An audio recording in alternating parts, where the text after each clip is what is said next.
بسم الله الرحمن الرحیم. الحمد لله والصلاة والسلام على رسول الله صلی الله علیه و سلم و علی آله و صحبه اجمعین.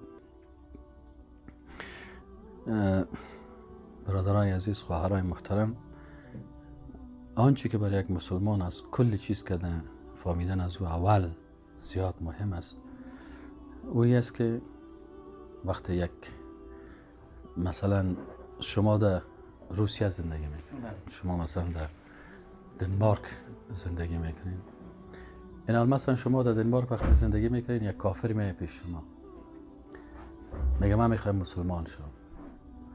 از خود پرسان میکنم، میگه خب من که مسلمان شم باید چی بگویم تا من مسلمان شم؟ شما طبعا برش میگید که بگو لا اله الا الله محمد رسول الله صلی الله علیه وسلم. این شاید او از شما پرسان بکنه و یا شما باید برش بفهمانید که وقتی چرا لا اله الا الله میگی، محمد رسول الله میگی و در لا اله الا الله محمد رسول الله تو بیخی 100% تغییر میکنی، از یک جهت دیگه می به طرف اسلام و نام تو مسلمان گذاشته میشه. دی لا اله الا الله چی است؟ این حالا برش میفهمانید که وقتی که انسان مسلمان میشه، شما قبل از مسلمان شدنتان با خالق آسمان ها و زمین، با خالق ای جهان، کسی که دنیا را خلق کرده، شما امرایزی تعهد نداشتیم. یعنی مخکې لیدنه چې ته مسلمان سی د کائنات خالق سره تاسو هیڅ تعهد نه و. په خپل زړه باندې ژوند کوو، په خپل زړه باندې مثلا وظیفه اختیارول، په خپل زړه باندې کار کول، په هر طریقه چې تاسو زړه غوښته هغه کار باندې کوو. اوس چې ته مسلمان سی، شما که مسلمان شدین، وقتی کلمه میخواین، در حقیقت این کلمه مثل یک تعهد است، مثل یک قرارداد است. مثل که مثلا شما شرکت داریم، من در شرکت شما کار میکنم. وقتی در شرکت شما میم، بین ما و شما چی میشه؟ یک قرارداد امضا میشه. چند سال من در شرکت شما کار میکنم، چقدر وقت مثلا پیش شما میباشم. این وقتی که انسان کلمه میخونه، در حقیقت برای الله تعهد میکنه. 3 تعهد میکنه. 3 تعهد. تعهد اول ای است که ما یا الله، ما بغیر از ذات تو هیچ عبادت به هیچ مخلوق نمیکنم. یا الله، بغیر د تال ذات ما ز هیچ عبادت هیچ مخلوق تا نکم. نو هر کلمه چې په هغه باندې د عبادت نوم ایښودی سو، دا به فقط الله ته کوم.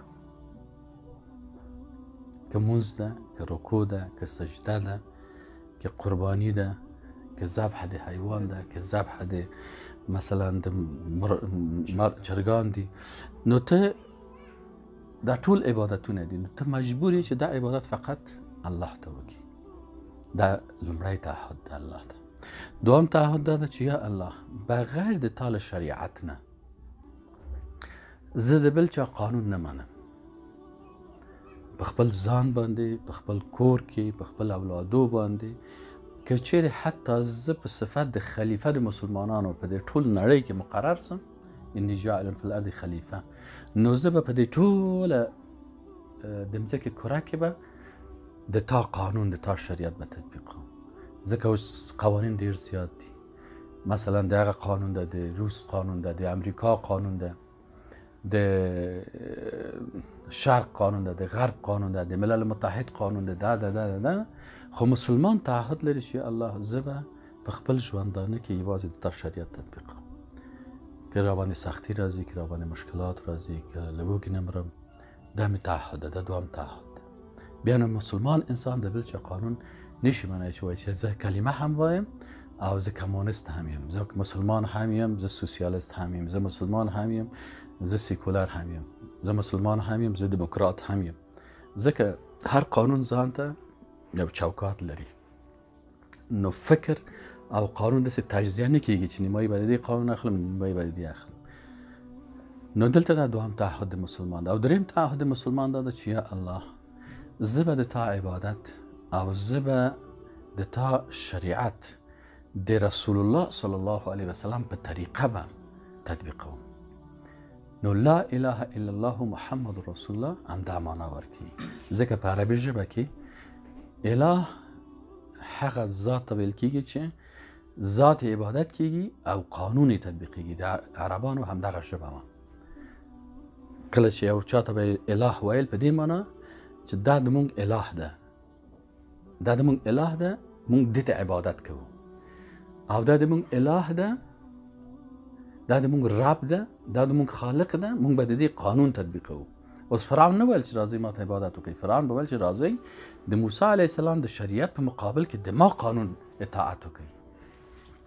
نو ولې غرق سو؟ ولې موسی علیه السلام دغه په مقابل کې ودرېده؟ د دې لپاره چې هغه د الله شریعت نه منل. نو څوک چې د الله شریعت نه مني او خپله وایي چې راځئ د ما قانون تطبیقوي، بیا دې ته طاغوت ویل کېږي. فمن یکفر بالطاغوت و یؤمن بالله، الله وایي چې باید تاسو اول طاغوت باندې کافر سوئ و یؤمن بالله، بیا تاسو کولی شئ چې ایمان په الله راوړئ. نو کله چې تاسو نه یو نفر پوښتنه کوي چې ښه زه ولې لا اله الا الله وایم، وایي لا نسته اله، هیڅ څوک چې مستحق دی چې ذات عبادت سي او شریعت تطبیق سي الا الله، بغیر له الله نه. دوه تعهدونه په دې کې ده. او دریم تعهد په څه کې ده؟ چې د الله عبادت او د الله اطاعت به د رسول الله صلی په طریقه به کوي، محمد رسول الله صلی الله علیه وسلم. اوس دغه کافر ته تاسو وایئ مخکې تا دغه تعهدونه نه درلوده، اوس دې تعهد وکړه چې بغیر الله له ذات نه بل چاته به عبادت نه کوي، بغیر د الله له شریعت او قانون نه د بل چا قانون به نه منې، او بغیر د رسول الله صلی الله علیه وسلم له طریقې نه بلو طریقو کې ته مثلا عبادت نشي کوي. همدغه د طریقه د رسول الله صلی الله علیه وسلم، څه رقم مونځ کړی، څه رقم عبادت کړی، څه رقم روزه نیولی، څه رقم حج کړی. ځکه رسول الله صلی الله علیه وسلم صلوا کما رأیتمونی اصلی، رسول الله صلی الله علیه وسلم په شک د پریکټیکل ورته وایي که نه، یعنی عملی پراکتیک درس به ورکول چې وایي صلوا کما رأیتمونی اصلی، زه مو دغسې مونځ کوم، راځئ لکه ما غوندې مونځ وکړئ. خذوا عني مناسککم، حج ته چې تله نو دوی ته به ویل چې راځئ ما پسې هر کار چې زه کوم، طواف کوم، سعی کوم، دا کوم، دا کوم، تاسو به ما پسې کوئ. دا د تاسو شریعت او د تاسو د رسول الله صلی طریقه و. نو کله چې موږ تاسو کلمه وایو دا اساسي خبره د دین ده. اوس عبادتونه څو رقم دي چې موږ باید فقط الله ته وکړو. بعضې عبادتونه قلبي عبادتونه دي چې زړه پورې ارتباط لري، لکه خوف، لکه محبت، لکه رجا. باید ته داسې د الله عبادت چې کوي په مینه به ورسره عبادت کوي، په محبت سره. والذین آمنوا اشد حبا لله، باید له خدای نه وویریږي. علامه ابن قیم وایي چې مسلمان انسان لکه یو مارغی غوندې ده، سر محبت د الله ده، یا وزر خوف ده، او بل وزر رجا ده. یعنی ته باید هم الله سره محبت، دا هم عبادت د الله ده، دې ته عبادت قلبي وایي. باید زړه د الله سره وي، او باید له الله نه داسې وویریږي، له الله له عدالت نه چې زه باید یوه ذره هم باید د الله مخالفت ونه کړم.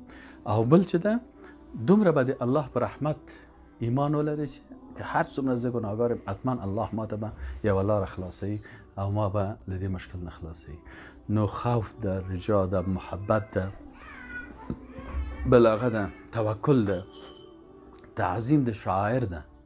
تعظیم د شاعر څه معنی؟ چې ته باید مثلا قرآن ته عظمت ورکړي، مثلا د رسول الله صلی الله علیه وسلم احادیثو ته ډېر باید په احترام او ادب ورته وګوري. دا ټول څه دي؟ دا قلبي عبادتونه دي، دا هم پکې داخلي. بعضې ژبني عبادتونه دي چې په ژبه کېږي، لکه تسبیح. مونږ تسبیح بغیر له الله نه بل چاته نه وایو. سبحان الله والحمد لله ولا اله الا الله والله اکبر ولا حول ولا قوة الا بالله العلی العظیم. بل مثلا عبادتونه دي لکه توسل.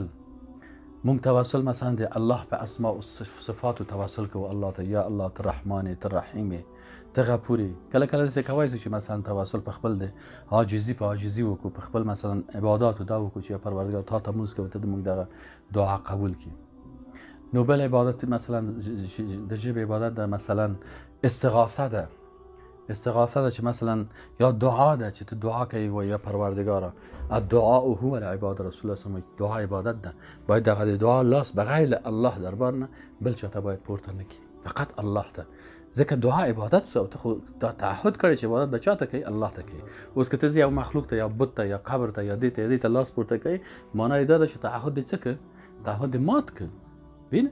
یا مثلا استغاثه ده. استغاثه هم دعا ده. څه رقم دعا ده؟ چې په ډیر سخت حالت کې قرار لري، استغیثون ربکم. رسول الله هم ډیر سخت حالت ولته دښمنان راتلل د بدر غزا و. رسول الله صلی الله لاس په اسمان ته الله ته پورته کړ چې یا الله مونږ ته مدد وکړه. نو الله ته ویل چې استغیثون ربکم فاستجاب لكم. تاسو الله ته استغاثه وکړه نو الله د تاسو د دعا اجابت وکړ. نو هم دغه مثلا استغاثه عبادت ده، توسل عبادت ده، ژبني عبادتونه، تسبیح عبادت ده، امر بالمعروف عبادت ده. دا ټول کارونه به فقط یوازې به الله لپاره کوي. بیا مثلا د مثلا بدني عبادتونه دي، مثلا د سترګو عبادت سته، د ویښتو عبادت سته، د لاسونو عبادت سته، د پښو عبادت سته. دا ټول عبادتونه دي، دا باید فقط الله ته وکړي. بیا مثلا نور عبادتونه مالی عبادتونه دي، لکه نظر، لکه براق قربانی، لکه مثلا چاته خیرات ورکول، صدقه. دا ټول مالی عبادتونه دي. دا هم باید لکه حج، دا هم باید خاص د الله لپاره هغه وسی. دا عبادتونه ځکه چې دا په دې کلمه کې دا ټول شاملېږي، دا ټول شاملېږي چې کله چې انسان هغه کوي عبادت. بیا په حساب دغه اول تعهد داسې چې عبادتونه الله ته کوي. بل دوام تعهد دا چې بخیر د الله له شریعت نه د بل چا شریعت باید تطبیق نه کړي. اوس مثلا د موږ ډېر پښتانه دي کله چې کومه خبره وسی بیا درته وایي چې زه دلته شریعت نه کوم، زه پښتو کوم. اوس پښتو خو د جاهلیت قانون ده. پښتو چې ده دا خو مخکې له اسلام نه. اوس مثلا د پښتو تاریخ 15,000 کال کېږي چې مثلا پښتو سته او 14 کال کېږي چې اسلام ده. نو اوس له 15,000 نه چې 14 3,600 کال دا د پښتو قانون. دا پښتو قانون چې ده دا نو مخکې د اسلام نه ده، دې ته جاهلیت وایي. اوس مثلا اسلام کې وفي القصاص حیات، الله وایي قصاص کې حیات. د پښتو په قانون کې مثلا قصاص نشته، هلته باید بد ورکړي. مثلا که یو نفر قتل کړي د قاتل په مقابل کې به دا باید څه وکړي؟ دا باید مثلا 3 ښځې ورکړي. وینه نو دا خدا د اسلامي هغه نه ده. اوس دلته ته تعهد کوي چې یا الله بغیر د تعالی شریعت نه د بل چا قانون باندې تطبیق کوم. اوس ډیر خلک چې مثلا په حساب دی وایي موږ په حساب د پښتو کوو، موږ په حساب د فارسی کوو، موږ په حساب د ازبکی کوو، موږ په حساب د خپل رواج کوو، د خپل هغه کوو. دا نو بیا دا تعهد مات کړ. او بعضې خلک دی مثلا وایي چې نه زه خو مسلمان یم خو زه مثلا کمونیست کېږم. اوس کمونیزم او اسلام سره یو ده که لرې ده؟ نه. کمونیزم شده دا لایک سیستم ده. هغوی وایي چې قانون به سماوي مونږ نه منو، آسمانی قانون نه منو، باید قانون چی کې په مځکه کې لکه دموکراسي، لکه سیکولاریزم. خو سیکولاریزم دو برخه لري، یو شرقي سیکولاریزم ده، یو غربي ده. شرقي اتحاد شوروي او چاینا، او غربي چې ده دا نو اروپا او امریکا. نو د دوی ټول هغه چې ده فقط په حساب د هغه فرق لري. اصل سیکولاریزم کې ټول یو دي. دوی وایي چې باید قانون په مځکه کې، آسمانی قانون دوی نه مني. خو بیا په ماس کې بیا هغه شرقي ده او هغه غربي ده، بیا هغه کاپیتالیزم کېږي، هغه سوسیالیزم کېږي. نو په دې حساب مسلمان انسان وایي چې الله بغیر د تعالی شریعت نه بل قانون زه نشم منی. په همدا حساب چې ډېر مسلمانان مثلا کله چې کمونستان مسلمان به یې ونیي بیا ورته چې ته زموږ قانون منې، هغه ویل چې نه زه دا قانون نشم منی، که ما وزنې مه وزنه، زه نشم کولی ځکه چې کلمه ده، تعهد مې کړی الله سره. و زه څنګه وکړم چې خپل تعهد له هغه نه لاسه ورکړم. او ډېر خلک چې بیا نه پوهېږي هغه بیا وایي چې نه ولا زه کوم چې یو مکس شی پیدا کړم، نیمه یې به دې خواته هم دا کوم هم دا کوم. دا بیا په اسلام کې نشته. او بل مثلا د رسول الله صلی طریقه، خلک ډېرې طریقې جوړوي، یا په حساب د ګدا کوي، یا په حساب د ګډېږي، او بل مثلا دایري وهي، او بل هغه کوي ټنګ ټکور. او اسلام کې چې دا طریقې نشته. اسلام کې یوه طریقه ده چې همغه طریقه ده رسول الله صلی الله علیه وسلم ده، همغه کامل او صحیح طریقه ده چې باید د رسول الله صلی په طریقه باید انسان عمل وکړي. نو دا چې یو کافر راځي همدغه باید تاسو ورته ووایي چې ته چې مسلمان کېږي دغه 3 تعهدونه باید ته ولري، او هر مسلمان باید پوه کړي په دې تعهدو باندې. ورته وایي چې وروره موږ تاسو دغه 3 تعهد لرو. نو بیا که دا تعهدونه مات کړي بیا دا کلمه چې 10 وارې مو وایي 20 وارې مو وایي بیا دا الله ته هغه نه کېږي. بسم الله. شخصی که بالغ باشه استاد و سنش کم باشه، در رمضان سنش فرض باشه و خورده باشه به غلطی، حال عمرش بسیار شده و میگه که من یه خورده ایم دیگه، ما چی خونال اینجا سوال دو قسمش، یکی سن کم است و یکی بالغ است. این حال بالغ به این معنا که میفهمه که من بالغ هستم. خودم بچه است یا دختر است میفهمه که من بالغ هستم. این وقتی که انسان بالغ شد، بعضی اوقات یک کسی در 13 سالگی بالغ میشه، بعضی در 14 سالگی میشه. در اسلام که سن شرط نیست. سن به خاطر از شرط نیست که اسلام یک دین اینترنشنال است. متوجه هستین؟ دین یک منطقه خاص نیست. این حالا مثلا شاید یک دختر یا یک بچه شاید در روسیه در 16 سالگی جوان شود، سردسیر است. صحیح نه؟ مردم مثلا غریب است، غذا کم است.